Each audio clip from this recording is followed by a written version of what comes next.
Bien, merci, merci infiniment, merci de votre présence. Vous savez combien l'Europe est un sujet absolument essentiel pour les écologistes. Nous avons toujours considéré que la France est notre maison, que l'Europe est notre village, et que l'Europe doit être un grand projet de civilisation, un grand projet de civilisation pour nous, évidemment, ce qui signifie de la justice sociale, ce qui signifie de l'égalité, ce qui signifie la reconnaissance, la dignité, le respect de chacune et de chacun, ce qui signifie évidemment, quand on parle de grands projets de civilisation, c'est pas pour regarder l'histoire, c'est pour affronter les grands défis qui sont devant nous, le climat, la biodiversité, la justice sociale et la démocratie. Ce projet, vous le savez, est en train de vaciller. Il a pris un sacré coup avec le Brexit, qui est quand même un projet qui a sorti un grand pays européen du projet européen. C'est un projet qui a fait que les jeunes Britanniques aujourd'hui se voient fermer les portes du continent, que les migrants sont dans des situations encore plus difficiles aujourd'hui à Calais qu'ils étaient il y a quelques années. Et évidemment, c'est un projet qui... le Brexit, qu'on voit dans le discours politique aujourd'hui, plus ou moins fort en ce qui concerne la France, c'est un projet de rétrécissement, c'est un projet de régression, et surtout c'est un projet qui ne permet pas de se confronter aux vrais défis. Alors la France, au 1er janvier, va prendre la présidence de l'Union européenne. C'est un rôle très particulier, la présidence de l'Union européenne. À la fois, ça peut être un rôle d'initiative politique, ça peut être un rôle de portage politique de l'Union européenne, et en même temps, c'est un rôle où on doit, dans les négociations des dossiers législatifs, trouver des compromis entre les différents pays de l'Union, entre les gouvernements, et évidemment avec le Parlement européen, vous le savez, pour dégager, adopter les grandes lois qui vont régir la vie des Européennes et des Européens. Alors évidemment, nous avons regretté depuis plusieurs années que la France n'ait pas fait le choix de changer la date de sa présidence. Parce que c'est un moment important pour notre pays, c'est un moment important pour l'Europe, et qu'en choisissant de maintenir la présidence de l'Union européenne pendant une échéance électorale, le président de la République a fait le choix d'une présidence rétrécie, d'une présidence biaisée par l'élection et coupée en deux par l'élection, alors que vous savez, dans le régime des présidences de l'Union européenne, il y a les présidences fortes, c'est les présidences qui sont en début d'année, parce que c'est un semestre complet. Vous avez des présidences réduites, le second semestre de l'année, avec les vacances, ça réduit la présidence. Mais là, on a clairement une présidence française qui va être tronquée, biaisée par l'élection européenne, et dont le pouvoir d'influence de la France va être d'autant réduit. La dernière fois qu'il y a eu une présidence de l'Union européenne par la France, c'était en 2008. Il en est sorti de grandes choses à l'époque. C'était le paquet climat-énergie, ce qu'on a appelé à l'époque les 3x20, c'est-à-dire qu'à l'horizon 2020, réduction de 20% de nos émissions de gaz à effet de serre, 20% d'énergie renouvelable dans notre mix énergétique, 20% d'efficacité énergétique. La France n'a pas tenu ses engagements, pourtant décidés en France, à l'époque, en 2008, puisque avec la Pologne et les Pays-Bas, nous sommes l'un des pays les plus en retard sur la transformation de notre système énergétique, et notamment le pays le plus en retard sur l'objectif d'énergie renouvelable. Sur ce sujet du climat, de la transition énergétique, la France, je l'ai dit, a été le pays du compromis européen. En 2008, ça a été aussi le pays de l'accord de Paris, vous le savez, en 2015. Ce qui confère à la France une responsabilité particulière en Europe et dans le monde. Et pourtant, pour la première fois, pour ma part, dans l'histoire des COP, dans l'histoire des négociations climatiques internationales, la France a été publiquement attaquée pendant la COP26 par d'autres pays européens pour son alliance contre nature, pour son alliance contre le climat, avec la Pologne, avec la Hongrie notamment, pour défendre son nucléaire. Jamais je n'avais vu dans une COP26, dans une COP, de manière générale, les pays européens se divisaient et plusieurs pays européens, dont l'Allemagne,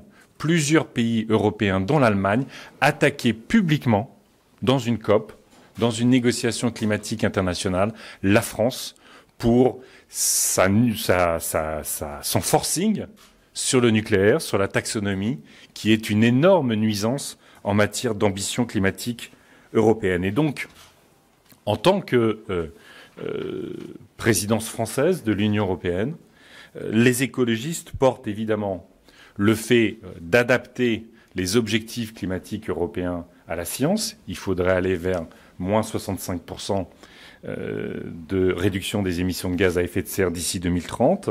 Mais aussi, si nous voulons que la France soit un leader sur ces sujets-là, il est temps que la France transpose dans le droit français, dans la loi climat français, ne serait-ce que l'objectif européen de 55%. Aujourd'hui, vous le savez, le Haut Conseil sur le climat considère que la France est très en retard, devrait en faire 2 à 3 fois plus, mais non seulement la France ne s'adapte pas à l'objectif de la science, la France n'a même pas transposé l'objectif européen en matière de climat, mais vous le savez, et Marie pourrait en parler des heures, vous savez que la France est régulièrement condamnée maintenant par la justice française pour son inaction climatique. Nous portons la fin des subventions aux énergies fossiles, il est temps. Vous avez vu la France faire du zigzag sur ce sujet-là à la COP26 et finalement c'est clairement Bercy sous la houlette d'Emmanuel Macron qui a gagné contre Barbara Pompili qui a tenté à un moment de mettre en cohérence les actes et les discours. Et puis c'est le sujet du marché carbone. Vous savez combien les écologistes aujourd'hui se battent au niveau européen et ça doit être une position de la France très forte dans la renégociation du marché carbone européen. Il n'est pas question de mettre les transports et le logement dans le marché carbone européen. Il y aurait un coût social majeur pour les Européennes et les Européens. Il y a là, de la part de la Commission européenne, avec le soutien malheureusement de la France aujourd'hui, une irresponsabilité totale du point de vue social. Enfin, sur le marché carbone, c'est l'enjeu de l'ajustement carbone aux frontières. Et vous le savez, j'ai été rapporteur au Parlement européen sur l'ajustement carbone aux frontières, avec une ambition très forte du Parlement européen. C'est à la fois élargir la politique climatique à nos importations, c'est essentiel. Vous savez qu'en France, plus de la moitié de notre empreinte carbone est importée. Donc c'est essentiel de regarder ce que nous importons et de porter, d'appliquer nos ambitions climatiques sur ce que nous apportons.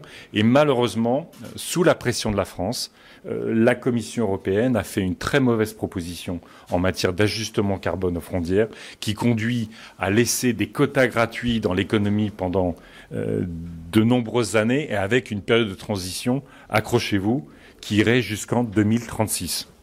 On sait que c'est dans les 5 prochaines années qu'il faut totalement bifurquer du point de vue de nos politiques climatiques, du point de vue du carbone. Et la Commission européenne, avec le soutien de la France, propose une transition jusqu'en 2036. Toujours sur l'environnement, porter la présidence de l'Union européenne, c'est être exemplaire. Vous savez que la France est systématiquement attaquée par la Commission européenne, y compris maintenant par la Cour de justice européenne, que ce soit sur la pollution de l'air, que ce soit sur la chasse, et bientôt il y aura un recours sur évidemment sur les 2 roues. Vous savez que le président de la République, encore une fois dans sa logique de satisfaire des lobbies plutôt que l'intérêt général, a décidé d'arrêter le contrôle technique sur les 2 roues. Nous porterons évidemment la fin du glyphosate. Le 27 novembre 2017, souvenez-vous, le président Macron annonçait la fin du glyphosate pour maximum 3 ans. Une nouvelle promesse non tenue, nous tiendrons cette promesse. Le renouvellement de l'autorisation du glyphosate, c'est 2022.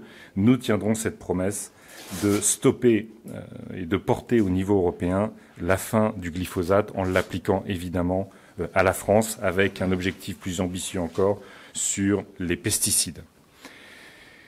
Autre sujet fort de la présidence française et des initiatives que doit prendre la présidence française, c'est tirer toutes les leçons de la crise financière et évidemment de la pandémie en matière de critères budgétaires, de critères de dette. Historiquement, au niveau européen, les écologistes ont combattu ces critères qui sont d'abord des critères d'austérité qui ne correspondent pas aux nécessités d'investissement, que ce soit des investissements sociaux, des investissements en services publics et évidemment des investissements en reconstruction de l'économie européenne pour la sortir du carbone, des pesticides et de toutes les pollutions. Nous, évidemment, nous porterons à la fois la nécessité d'élargir le plan de relance. C'était d'ailleurs la position du Parlement européen, qui était d'avoir un plan de relance à hauteur de 2 000 milliards d'euros et non pas 750. Donc c'est une position que nous avions gagnée au sein du Parlement européen. Mais il faudra évidemment, pour nous, très clairement redéfinir l'ensemble du pacte de stabilité et faire en sorte que tous les investissements nécessaires sortent des critères. Je vous rappelle là aussi la position d'Emmanuel Macron à travers son ministre des Finances. Si il advenait qu'il soit réélu en avril prochain, c'est 5 ans d'austérité qui nous sont promis. Et donc pour nous, aujourd'hui l'enjeu c'est l'investissement, ça n'est pas l'austérité telle que nous la promet Emmanuel Macron après son élection. Pour l'instant, il dépense beaucoup dans le cadre de sa campagne électorale, mais encore une fois, c'est une des raisons pour lesquelles il faut changer de président de la République et pour lesquelles il faut changer de majorité. Autre sujet, en 2017, encore une promesse non tenue du président Macron, le Buy European Act. On parle beaucoup de souveraineté, d'autonomie stratégique aujourd'hui dans notre pays, en Europe, et c'est normal. Notre dépendance sur les médicaments, sur les vaccins, notre dépendance énergétique, notre dépendance industrielle, notre dépendance numérique, aujourd'hui, sont des éléments de déstabilisation de notre économie et au-delà de vulnérabilité sanitaire, énergétique, politique et démocratique. En 2017, le président de la République portait dans sa campagne un Buy European Act. Il y a encore quelques semaines, son gouvernement disait clairement au niveau européen qu'il n'était pas question de défendre un Buy European Act. Donc dans la réalité bruxelloise, le gouvernement français, le président de la République ne défendent pas la souveraineté industrielle ou sanitaire de l'Europe.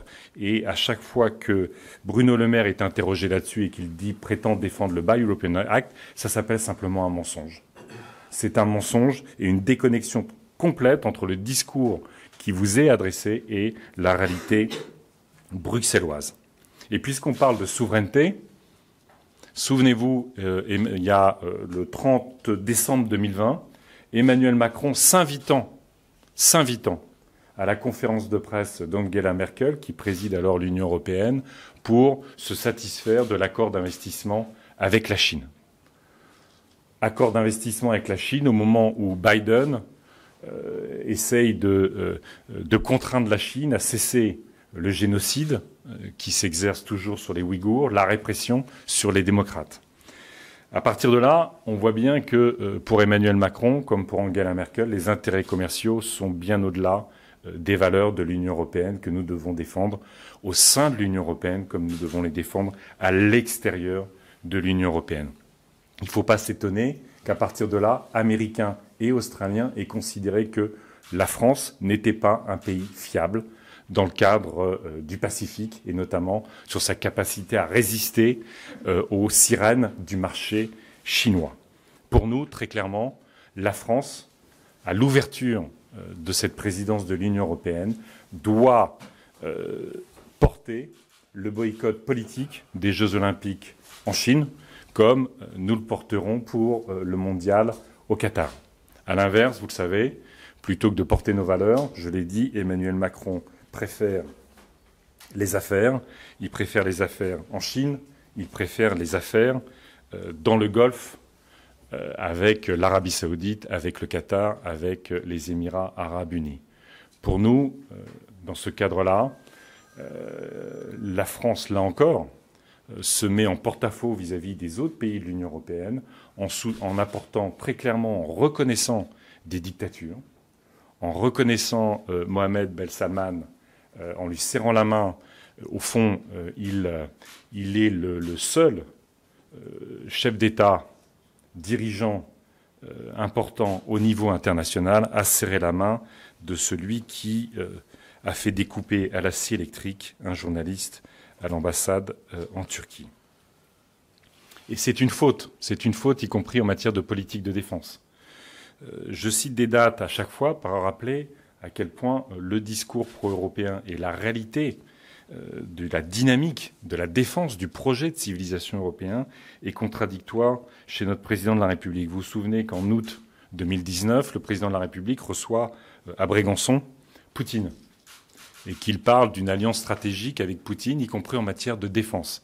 À partir de là, tout le projet européen de politique de défense que nous défendons s'écroule, puisqu'évidemment, pour une bonne partie des pays européens, il est inacceptable que la Russie ait un quelconque droit de regard sur la politique de défense. Là encore, c'est une faute politique extrêmement lourde.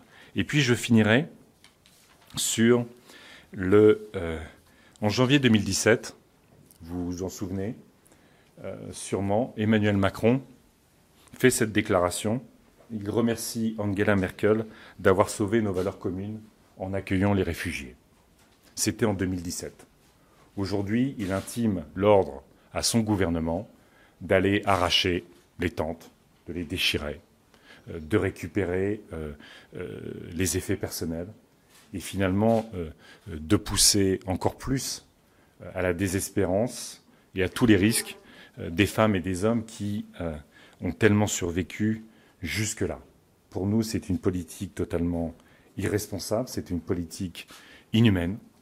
Et les écologistes, vous savez, portent ces valeurs depuis très longtemps et ne peuvent que, sur ce sujet-là, se retrouver avec le rappel à l'ordre du pape sur les valeurs, sur la valeur d'une vie humaine par rapport à tous les autres enjeux de politique nationale, rances, nauséabonds, qui mélangent nationalisme, qui mélangent haine de l'autre et qui mélangent l'irrespect, l'inhumanité vis-à-vis, encore une fois, de femmes et d'hommes et d'enfants qui ont déjà tellement survécu. Merci. Maintenant, je vais donner la parole à mes différents collègues qui m'ont fait le plaisir d'être là et qui vont sur chaque point intervenir. Marie Toussaint. Merci Yannick et bonjour tout le monde. Je vais baisser un peu ça si vous permettez. J'ai pas la même taille que notre candidat. Bon, d'abord, je vais vous dire que la présidentielle n'est pas jouée et qu'il faut arrêter d'être sidéré par les discours de haine. C'est à nous de faire entendre la voix de la France solidaire, la voix de la France qui se bouge pour changer le monde. Ils sont le passé et nous sommes l'avenir. Ils réécrivent l'histoire et nous défendons des valeurs. La présidentielle n'est pas écrite. Les seuls combats qui ne sont pas gagnés, qui sont perdus d'avance, sont les combats qui ne sont pas menés. Et donc, je veux le dire tranquillement, mais la campagne ne fait que commencer. Et avec Yannick, avec toute l'équipe de France de l'écologie, nous allons aller chercher les voix une à une. Macron et Le Pen, ce n'est pas une fatalité. Et les écologistes sont tout à fait en capacité d'entraîner et de fédérer autour de l'ambition du climat, de l'action pour le climat et de la justice sociale. Ensuite, cela vous aura peut-être échappé, mais nous sommes aujourd'hui la Journée internationale du climat. On célèbre aussi les 6 ans de l'accord de Paris, en ce moment également les 3 ans de l'affaire du siècle. Et Yannick l'a rappelé, au niveau de l'Union européenne, on n'est pas encore dans les clous pour protéger le climat. On n'est pas encore dans les clous de l'accord de Paris. À Glasgow, on est ressorti avec le constat que les gouvernements, les États n'en faisaient pas assez et avec les engagements qui sont mis sur la table. Et seulement s'ils sont respectés, on va vers un réchauffement de plus 2,6 degrés, avec son lot de catastrophes et de vies humaines détruites. Eh bien, l'Union européenne, avec sa loi climat, c'est aussi plus 2,6 degrés. Et la France, avec les lois que nous avons aujourd'hui, c'est aussi plus 2,6 degrés. Donc on est loin de l'accord de Paris, il faut agir, et Yannick l'a rappelé aussi, c'est pas seulement la France qui a été condamnée pour son inaction climatique, mais c'est pas moins de 4 États membres, la France, l'Allemagne, l'Irlande et évidemment les Pays-Bas, et peut-être demain d'autres. Donc on a besoin d'avancer sur le climat, et c'est aussi l'enjeu de cette présidence française de l'Union européenne. Et on a besoin que Yannick, président du climat et de la justice sociale, finisse cette présidence française de l'Union européenne parce que les 6 mois à venir sont les 6 mois de concrétisation du Green Deal.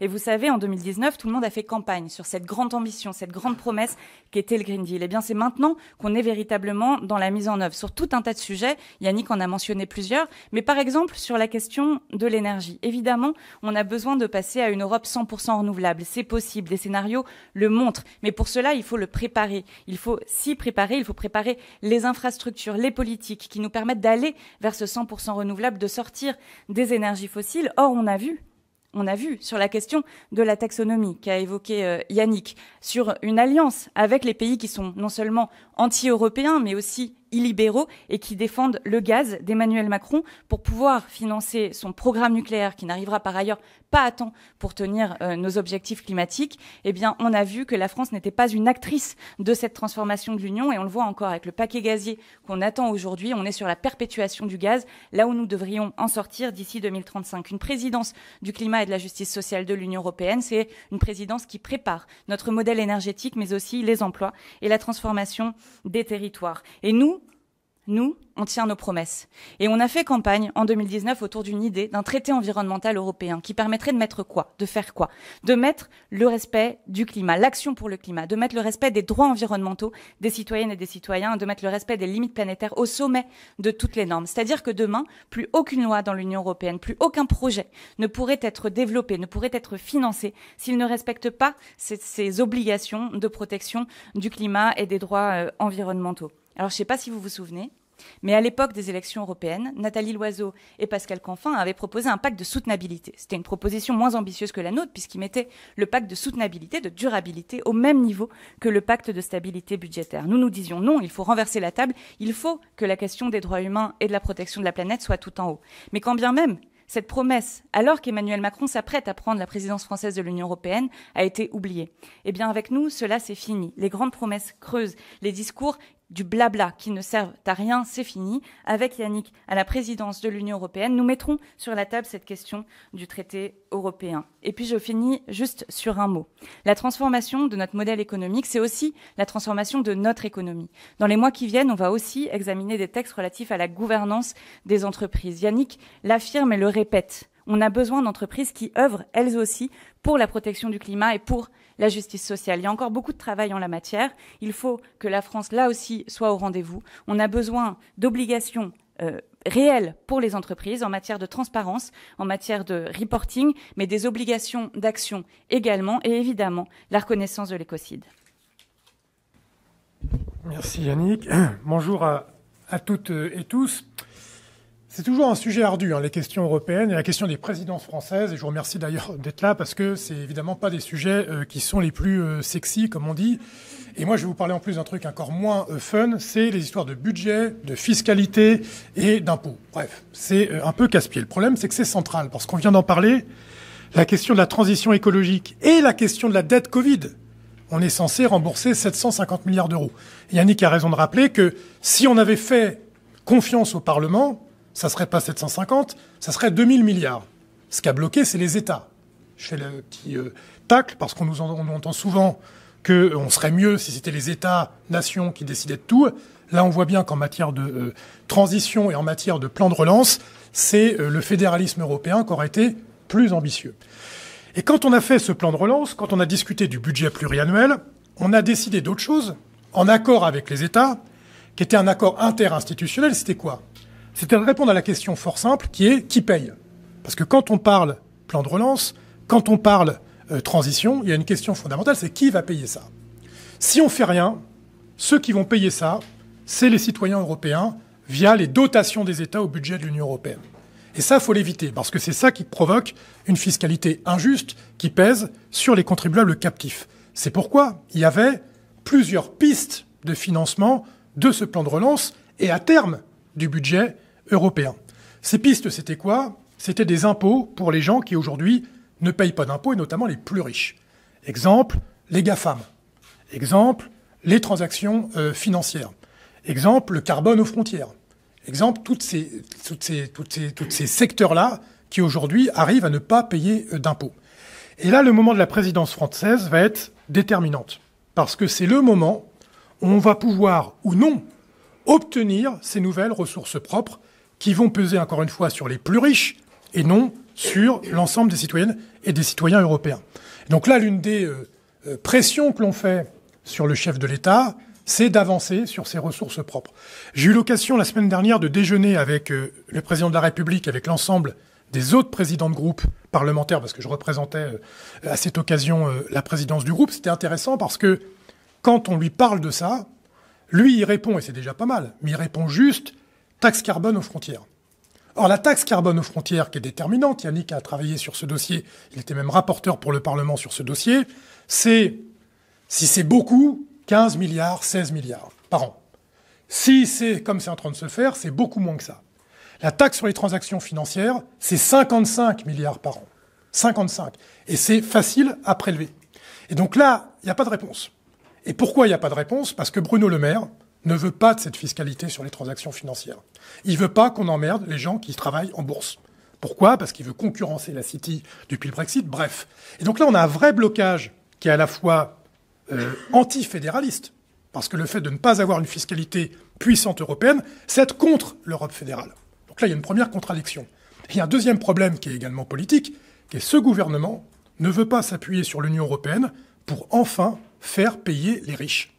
Et donc là, la présidence française, c'est un moment déterminant, on va voir la réalité des prix. On va voir la vérité des visages des uns et des autres. Rappel, ça a été évoqué, je finis là-dessus, parce que ça m'a mis en colère, pour tout vous dire. C'est l'histoire de l'impôt minimum sur les entreprises. Bon. Il y a une affaire où c'est vrai, c'est l'Union européenne, pas la France. L'Union européenne avait été la première à dire, je crois que c'était 2017-2018, pour dire qu'il faudrait un impôt minimum sur les entreprises, et c'était plutôt 21%. Pourquoi? Parce que ça évite, évidemment, c'est le moyen, c'est la martingale pour buter les paradis fiscaux. Si, quel que soit le pays du monde, vous payez 21%, vous n'avez plus de raison de faire de l'évasion fiscale où c'est 0, c'est 2, c'est 5%. Bon. Donc l'Europe lance ça. Lettre morte, et quand Biden devient président, il dit finalement, c'est pas con, on va faire les 21%. Qui bloque? Qui bloque? La France. Le maire dit oh là là, 21%, ça va être compliqué, 15%, ça serait pas si mal, et là, on est sur 15%. 15%, ça va pas être un taux minimum, ça va devenir un taux maximum. Donc d'une bonne idée qui permettait de lutter contre les paradis fiscaux, on va aboutir à une mauvaise idée qui va être non plus un moins 10 ans, mais un mieux 10 ans qui sera extrêmement bas. Le vrai taux qu'il faudra, en fait, c'est 25. Donc là, il y a une vraie ambiguïté de la France dans le rôle par rapport à la fiscalité juste. Et pourquoi c'est important? C'est quoi les gilets jaunes? C'est quoi les gens qui n'en peuvent plus parce qu'ils n'ont que des dépenses contraintes, dont leurs impôts? C'est quoi la solution à ça? C'est de faire payer la transition, les plans de relance, à ceux qui aujourd'hui échappent complètement à l'impôt. Donc voilà, ça c'est un des messages qu'on envoie au président de la République. Pour l'instant, pour tout vous dire, ça n'empêche pas de dormir, mais je pense qu'on va passer 6 mois à lui rappeler cette histoire-là. S'il veut être cohérent, s'il veut vraiment être juste et pas et en même temps et machin quoi, il va falloir qu'il avance sur ce sujet-là, sur lequel il y a des partenaires au niveau européen qui sont prêts à faire avancer ce qu'on appelle ces ressources propres européennes qui correspondent à la fiscalité juste. Je vous remercie. C'est qui après? Merci. C'est toi qui anime. Sophie Taillé-Polian, qui est sénatrice, qui il y a quelques jours, quelques semaines, portait un projet de loi de finances alternatif et qui va nous parler aussi fiscalité. Oui, c'est ça. Mon intervention, bonjour à tous et toutes, viendra un peu en miroir de celle de David, parce que lui, au niveau du Parlement européen, et moi, au Sénat, à la Commission des finances, et en tant que responsable donc de cette Commission des finances pour le groupe Écologie, Solidarité et Territoire, hein, on est effectivement aux deux bouts d'une chaîne où on peut noter effectivement une hypocrisie majeure de ce gouvernement qui clame d'un côté qu'il va travailler au niveau européen, tant sur la base d'impôts sur les sociétés, que sur l'impôt mondial, que sur l'évasion fiscale. Et en réalité, on voit bien que le discours est très différent selon qu'on est dans un hémicycle ou selon qu'on est en Europe. Et c'est avec cela, je crois, qu'il faut rompre dans ce pays. C'est cette capacité de faire de l'Europe un bouc émissaire, alors qu'il y a des solutions et qu'il faut arrêter d'en parler et qu'il faut juste les mettre sur la table. Et c'est ce qu'on n'a pas fait. ces 10 dernières années, voire plus encore en France. Quand on parle des contraintes qui sont portées sur le budget de la France en raison du pacte de stabilité, il y a des leviers qui sont aujourd'hui présents dans les traités. Oui, il faut revoir le pacte de stabilité, il faut revoir ces traités. Mais d'ores et déjà, à l'intérieur de ces traités, il y a un certain nombre de choses et de leviers qu'on peut mettre en place. Notamment, et c'est ce qu'a dit Yannick Jadot, sur la question de qu'est-ce qu'on compte et qu'est-ce qu'on ne compte pas. Est-ce que les investissements verts, est-ce que l'éducation, ce qui est pas forcément comptablement de l'investissement, mais ce qui pour un pays est évidemment les dépenses pour demain, doivent être prises en compte pour compter ce déficit ou pas. Eh bien, nous pensons que ça ne doit pas être le cas, que ça ne doit plus être le cas. C'est un combat qui n'a pas été mené, François Hollande avait annoncé qu'il le mènerait, ce combat. Il ne l'a pas mené. Et Emmanuel Macron, évidemment, ne l'a jamais mené. Et nous sommes dans un moment très important où on va sortir de cette parenthèse du pacte de stabilité. Alors, qu'est-ce que va porter la France? Est-ce que la France va porter la fin de cette parenthèse? Retour à la case départ? Retour à ces sacro-saints indicateurs qui n'ont aucun sens par rapport à la croissance, par rapport à la vie des gens? Ou est-ce qu'on va vraiment sortir de cette logique austéritaire qui a empêché l'Europe de véritablement repartir après la crise de 2008? Bien, c'est ça qu'il faut porter aujourd'hui, et c'est ça que Yannick, tu porteras en tant que président de la France et donc président de l'Union européenne pour cette deuxième phase que nous souhaitons une phase fructueuse et efficace dès l'instant. Oui, il y a des discussions à mener, remettre une fiscalité juste au cœur de l'Europe. Il y a le projet Axis de base commune sur l'impôt sur les sociétés qui a toujours été mis sous le tapis. C'est un projet qui est prêt. Comment aujourd'hui on fait pour le ressortir des cartons? Sachant que dans notre pays, c'est un chiffre OCDE, entre 2001 et 2018, la part des entreprises dans le budget de l'État a baissé de 64%. Comment on fait aujourd'hui pour se dire que les entreprises doivent contribuer à juste proportion dans la construction, dans la consolidation de notre contrat social? Bien sûr, il y a des aides à développer pour accélérer et accompagner la transition écologique. Mais il y a une justice fiscale entre petites et moyennes entreprises et les grandes, qui elles ne payent quasiment rien, qui est véritablement à restaurer. Et ça, sont des actes forts qui doivent être menés en cohérence dans un discours français et dans un discours européen. Bref, il faut sortir de l'hypocrisie. Et ça, je pense que c'est une urgence par rapport aussi à la façon dont les Françaises et les Français se projettent comme Européens, pour qu'on arrête d'être dans ce discours, ce double discours permanent qui nuit au contrat social français et qui nuit à la construction européenne. Travaux qu'on a conduits d'ailleurs avec Claude Gruffat, que je salue aussi. Donc tu as fait une bonne transition, Yannick. L'agriculture, dans ce contexte de présidence française de l'Union européenne, est un secteur éminemment stratégique parce que on est sur un moment charnière où on vient de valider des stratégies importantes du pacte vert, la stratégie pour la biodiversité, la stratégie de la ferme à la fourchette, où forcément les enjeux agricoles sont au centre de ces stratégies du pacte vert. Mais l'agriculture, c'est pas uniquement des enjeux d'alimentation, c'est aussi un secteur éminemment stratégique sur le climat, sur la biodiversité, sur la santé. Et donc cette présidence française s'inscrit dans ce moment charnière où la France devra faire le choix entre la validation de ce qu'on a validé dans le cadre du pacte vert, avec les stratégies que je viens de citer, ou d'une PAC qui est de moins en moins commune. Le C de PAC est de moins en moins commune. Et donc cette cette présidence française s'inscrit dans le moment où on va devoir valider ce qu'on appelle les plans stratégiques nationaux, dans cette PAC qui est de moins en moins commune et de plus en plus nationalisée, et où la France, sous sa présidence, va devoir valider ces plans stratégiques nationaux. Et donc elle va avoir le choix entre faire avancer les ambitions du pacte vert ou choisir cette PAC qui continue, business as usual, de financer l'agriculture dont plus personne ne veut. 80% des aides publiques distribuées à 20% des agriculteurs, les plus gros utilisateurs de pesticides et d'engrais de synthèse. Et on voit bien que cette logique-là de politique agricole commune télescope les enjeux du pacte vert et continue de faire de l'agriculture un secteur économique climaticide qui participe à l'effondrement de la biodiversité et qui en plus impacte notre santé puisque elle impacte la qualité de l'air, la qualité de l'eau et la qualité de la nourriture qu'on met dans notre assiette. Donc cet enjeu, il est absolument fondamental. Sur la présidence française, on ne peut pas effectivement faire l'impasse du débat qui va s'engager autour du renouvellement du glyphosate. Le glyphosate, c'est l'emblème des pesticides. Et donc, en fonction des orientations que prendra cette présidence française, on voit bien si on a une réelle volonté de sortir de l'agriculture des pesticides ou pas. Et là, il va falloir régler 2 ou 3 soucis au-delà du glyphosate, qui est vraiment la molécule symbolique. Par exemple, est-ce qu'on peut continuer de produire en Europe des pesticides interdits sur le territoire européen, qu'on continue de produire, qu'on continue d'exporter, et pour lesquels on va importer de la nourriture issue des parcelles qui ont reçu des pesticides interdits en Europe, produits en Europe, mais vendus hors de l'Europe? Est-ce que la France va avoir l'audace de sortir de ces logiques-là?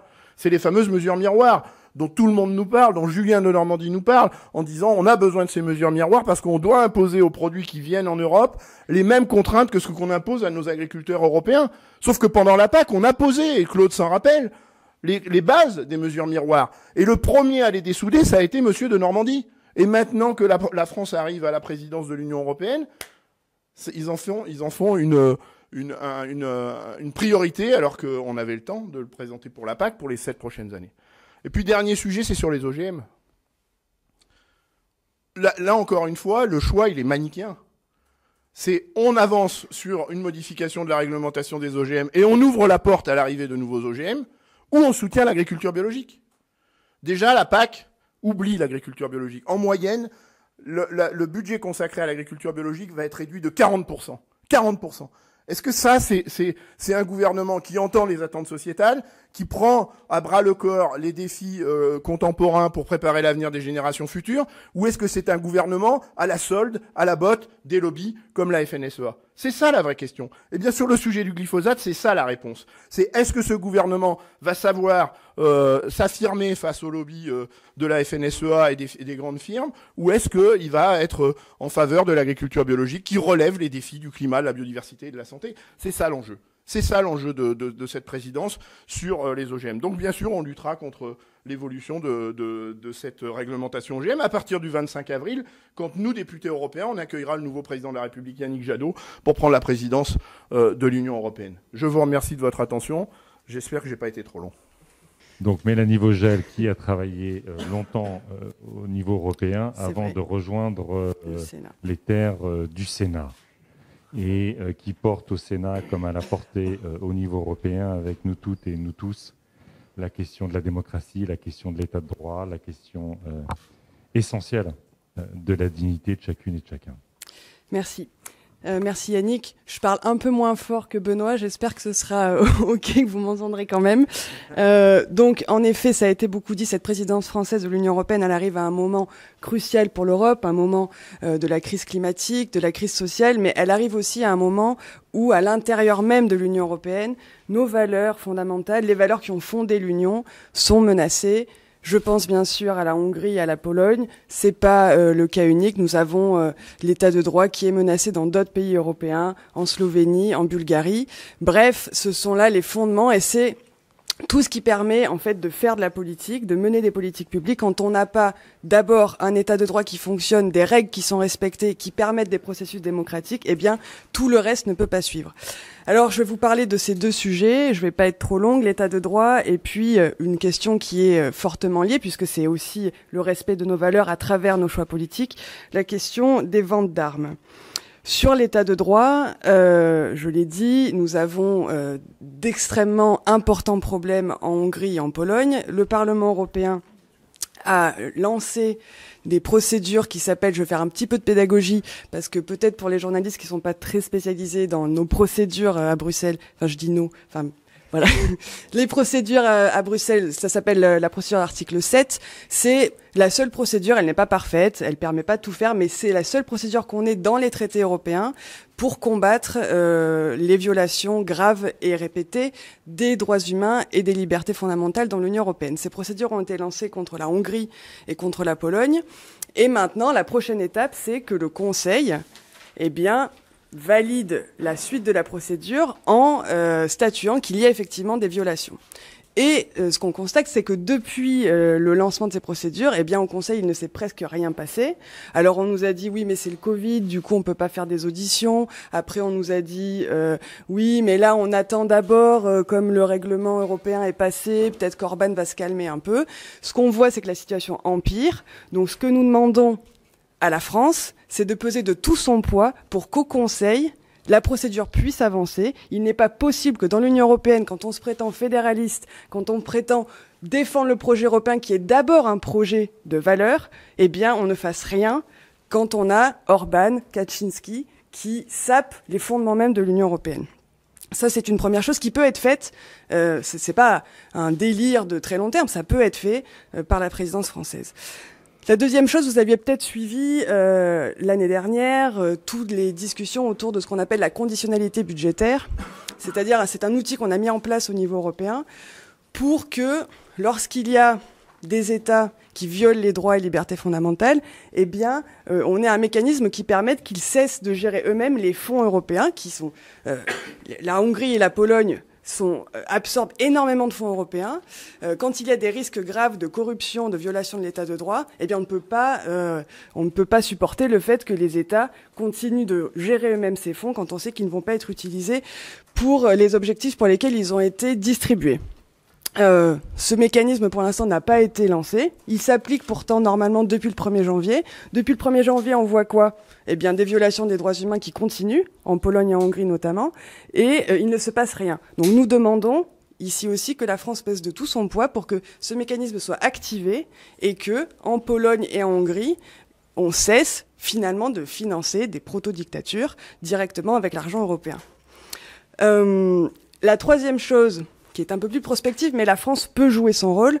Nous demandons depuis longtemps, c'était une demande des écologistes au Parlement européen, que cet article 7, qui, je vous l'ai dit, n'est pas parfait, soit accompagné d'éléments nouveaux, ce qu'on appelle un mécanisme pour les droits humains et les libertés fondamentales, qui serait un mécanisme amélioré, qui permettrait, parce que pour bien comprendre, l'article 7, c'est un peu la procédure bombe atomique. Une fois qu'on en est vraiment arrivé au pire, on a des proto-dictateurs qui sont installés, qui violent déjà de façon répétée et grave les droits fondamentaux. Et là, seulement une fois que c'est le cas, on peut réagir. Et vous le voyez, ça peut prendre des années, voire jusqu'à présent n'avoir donné aucun effet. Nous, ce qu'on voudrait, c'est avoir des mécanismes qui permettent que ces situations n'arrivent pas, donc de réagir avant. Un mécanisme pour le suivi des droits humains et des libertés fondamentales, c'est une proposition qu'on a fait, qu'on a votée au Parlement européen, qui pour l'instant est restée lettre morte. Donc nous demandons à la France d'engager des négociations avec la Commission européenne, avec le Conseil, pour mettre en place ce mécanisme qui permette non pas de réagir quand le pire est déjà là, mais de réagir bien avant. La dernière chose sur l'état de droit et les libertés fondamentales, peu de gens le savent, mais en ce moment, nous avons un processus qui s'appelle la Conférence sur l'avenir de l'Europe, qui est censé tracer les perspectives de changement de traité, d'évolution de l'Union européenne à long terme. Une des choses sur la question de l'état de droit et des libertés fondamentales que nous demandons depuis longtemps, c'est que, au fond, les libertés fondamentales, nos valeurs, soient des compétences de l'Union européenne, qu'elles soient à l'intérieur des traités, qu'il y ait un socle de droits civiques, de libertés fondamentales dans les compétences de l'Union, ce qui n'est pas le cas aujourd'hui. C'est-à-dire qu'aujourd'hui, en fait, on ne peut pas faire grand-chose en termes d'adopter des lois. On ne peut pas faire cesser au niveau européen les violations en Hongrie et en Pologne. Nous demandons qu'un socle de droits humains et civique soit intégré au traité pour que ça devienne une compétence de l'Union et qu'on puisse réagir. Et Emmanuel Macron aura la capacité de peser sur est-ce que ce genre de proposition va faire partie des recommandations qui sortiront de ce processus de la conférence sur l'avenir de l'Europe. La dernière chose que je voulais dire, c'est sur les ventes d'armes. Alors, une chose que nous demandons, qui est assez simple, on a toutes et tous été émus, scandalisé par la vente d'armes aux Émirats arabes unis. Je vous signale que ceci est en violation des règles européennes, que la France ne respecte pas. Donc encore une fois, quand on se dit fédéraliste, pro-européen, et que on préfère engraisser notre industrie de l'armement au détriment de nos valeurs, il y a un problème d'hypocrisie qui a été mentionné dans beaucoup d'autres champs. Donc il faut que ce règlement soit respecté. Il y a des critères que la France ne respecte pas, mais ce que nous demandons aussi, c'est qu'il y ait une liste rouge au niveau européen des États à risque dans lesquels on ne peut pas vendre d'armes et que la France les respecte. Et c'est tout ce que j'avais à dire. Et non, et évidemment, un gros problème que nous avons en France, que nos voisins européens voient avec parfois un étonnement infini, c'est le fait que vous savez qu'en France, toutes les questions de politique étrangère et notamment de défense et d'armement se passent sans aucun contrôle parlementaire. Donc la France vend des armes aux Émirats arabes unis, ça a des conséquences dramatiques géopolitiques pour le monde entier, et le Parlement en France, qui est quand même la représentation démocratique fondamentale, n'a aucun contrôle là-dessus, et c'est quelque chose qui est fondamental. Il faut changer cela pour que le Parlement en France puisse contrôler les dépenses d'armement de la France. Merci Mélanie. Si à un moment donné on a dû sacrifier des sujets, évidemment la question sociale, Mounir Satouri, il a été sacrifié parce que comme il dirige la campagne, au fond, c'est le plus simple à sacrifier dans son intervention. On aurait pu évoquer aussi la question de la pêche, comment le gouvernement français a sacrifié ces petits pêcheurs en ne remplissant pas les critères dans la négociation du Brexit. Caroline Rose aurait pu en parler. Mais là, pour conclure ces interventions, je voudrais donner la parole à François Gémen. François Gémen, vous le savez, est chercheur, il est auteur de nombreux ouvrages, il est enseignant, c'est un vrai Européen, et il nous a fait l'honneur de présider notre conseil scientifique. Vous savez, il est particulièrement impliqué sur les questions du climat et sur la question des migrations, comme les deux sont liés aujourd'hui. Voilà. François, merci. Merci Yannick. Merci pour votre présence ce matin. Alors effectivement, comme Yannick vient de le rappeler, je suis d'abord chercheur. Je suis aussi un immigré. J'habite en France depuis 14 ans. J'y ai passé à peu près le tiers de ma vie. Et donc, à ce titre-là, je n'ai pas le droit de vote. Et donc, la question, c'est qu'est-ce qui me pousse aujourd'hui à soutenir un candidat pour lequel je ne pourrais pas voter? Tu nous avais pas dit ça. C'est... Eh bien voilà, je suis l'exception qui confirme la règle. Simplement le fait que Yannick est le seul candidat à l'élection présidentielle, y compris parmi la pléthore de candidats de gauche, qui a dit clairement qu'on ne pouvait pas laisser des gens mourir de froid à la frontière polonaise. Qu'il n'était pas possible, dans un continent qui veut être un modèle de civilisation, que l'on laisse 3 à 4 000 personnes périr dans des températures glaciales, y compris des femmes et des enfants, et qu'un continent de 500 millions d'habitants avait parfaitement la possibilité d'accueillir 3 ou 4 000 personnes sans être déstabilisé par cela. Il est très clair qu'aujourd'hui, l'Europe est la destination du monde qui est la plus dangereuse pour les migrants et pour les réfugiés. Depuis 2014, c'est-à-dire depuis ce qu'on a appelé le début de la crise des réfugiés, on compte environ 20 000 personnes qui sont mortes aux frontières extérieures de l'Europe.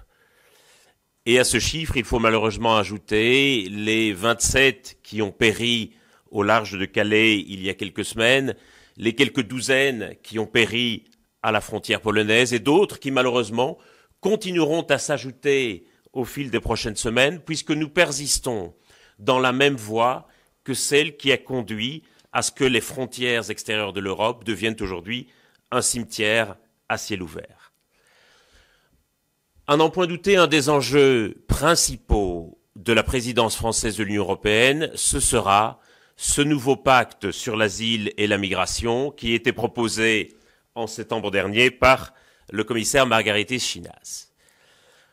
On voit bien aujourd'hui à quel point, alors qu'autant de migrants, de réfugiés sont en danger aux frontières de l'Europe, on voit bien à quel point aujourd'hui la migration elle-même est devenue considérée comme un danger en France. On a entendu les paroles du président de la République au moment de la crise en Afghanistan et de la reprise du pouvoir par les talibans qui disait qu'il fallait nous protéger de flux migratoires irréguliers. On voit bien un peu partout dans des meetings politiques des gens qui scandent « on est chez nous ». On voit bien à quel point aujourd'hui la priorité de tous, ça semble être de vouloir réduire les flux migratoires et de fermer les frontières qui sont devenues le seul horizon politique en Europe. Mais cette fermeture des frontières, non seulement elle provoque des tragédies humaines insupportables, mais de surcroît, elle est profondément inefficace. Elle ne parvient pas du tout à organiser les flux migratoires, elle divise l'Europe, elle divise la société, elle divise les gouvernements. Et elle crée des problèmes d'insécurité, des problèmes de précarité, des problèmes de concentration à certains endroits frontières qui créent de l'exaspération et la montée des extrémismes et des nationalismes. Et je crois que Le projet que porte Yannick Jadot est le seul projet en matière d'asile et d'immigration qui replace la protection de la vie humaine en son centre, qui affirme que le texte majeur en la matière, c'est la Déclaration universelle des droits de l'homme, qui affirme que la vie humaine doit être protégée par-dessus tout, et donc qui propose le redéploiement de moyens humanitaires de sauvetage en Méditerranée, aux frontières, dans les montagnes. Mais ce n'est pas non plus un projet qui soit uniquement angélique et qui vise uniquement à sauver des vies humaines, même si il mériterait d'être soutenu pour cette seule raison. C'est aussi un projet qui vise à mieux organiser les choses au sein de l'espace européen, et notamment de réformer en profondeur les règlements de Dublin qui aujourd'hui créent la désunion et des situations insupportables de camps humanitaires au sein même de l'Europe, de réformer aussi les accords du Touquet, qui sont aujourd'hui profondément déséquilibrés et en violation du droit international, parce qu'au fond, l'Europe se comporte avec le reste du monde de la même manière que l'Angleterre se comporte aujourd'hui avec la France. C'est-à-dire que la politique européenne, aujourd'hui, en matière d'asile et de migration, et je m'excuse de le dire un peu brutalement, ça consiste à laisser mourir les gens aux frontières et à charger d'autres de s'en occuper, y compris des régimes peu recommandables, comme le régime libyen ou le régime turc, ce qui expose l'Europe à des tentatives de chantage, comme celle que mène en ce moment le dictateur Loukachenko à la frontière polonaise. Alors évidemment, cette ligne, elle tranche dans le paysage politique français, elle tranche dans le paysage politique européen. Mais elle me paraît centrale en termes de politique, mais aussi en termes de valeurs. Il y a aujourd'hui un seul chef d'État en Europe qui est sur cette ligne, il est au Vatican. J'espère qu'il y en aura bientôt un autre à Paris. Merci beaucoup.